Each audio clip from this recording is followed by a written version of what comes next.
Hello guys, in this video I'm going to show you how to activate Jam in the Spotify app. First you have to open up the app. Here it opens up in the home menu where we have our music and playlists and recommendations.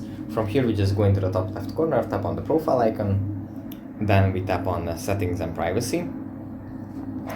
Then we tap on privacy and social, and here at the bottom we find under social features Jam, which means that we can use Bluetooth to seamlessly find and connect nearby devices so you can enjoy music with others.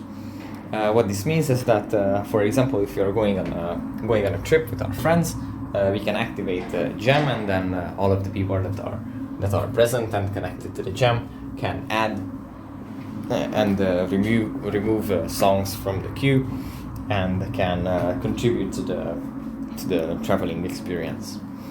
So yeah, that's basically it for this video. I hope it was helpful for you guys, and I'll see you in the next one. Bye.